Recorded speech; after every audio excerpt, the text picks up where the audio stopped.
दुर्योधन की पत्नी का नाम भानुमति था। भानुमति के कारण ही यह मुहावरा बना है, कहीं की ईंट कहीं का रोड़ा, भानुमति ने कुनबा जोड़ा।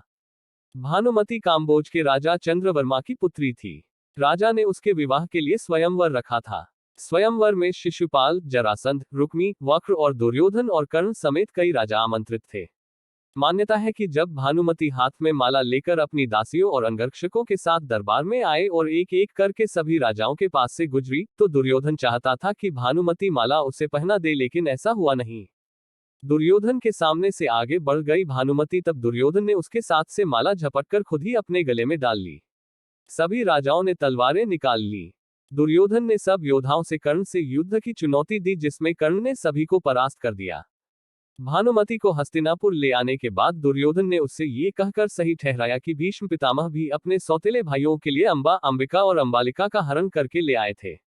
इसी तर्क से भानुमति भी मान गई और दोनों ने विवाह कर लिया।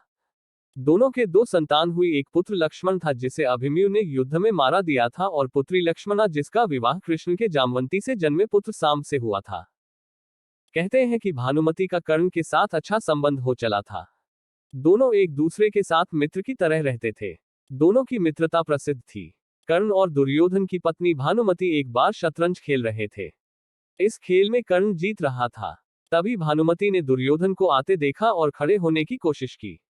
दुर्योधन के आने के बारे में कर्ण को पता नहीं था, इसलिए जैसे ही भानुमति ने उठने की कोशिश की, कर्ण ने पकड़कर बिठाना चाहा।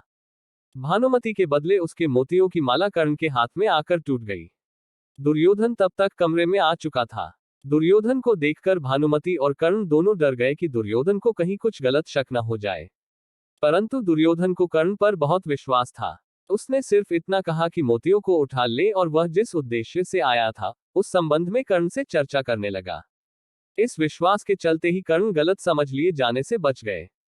हालांकि कुछ लोग इस घटना का वर्णन इस तरह करते हैं कि दोनों शतरंज खेल रहे थे। भानुमति हार रही थी तो कर्ण प्रसन्न था। इतने में दुर्योधन के आने की आहट हुई तो भानुमति सहसा ही खेल छोड़कर उठने लगी। कर्ण को लगा कि वो हार के डर से भाग रही है, इसलिए उसने उसका आंचल झपटा।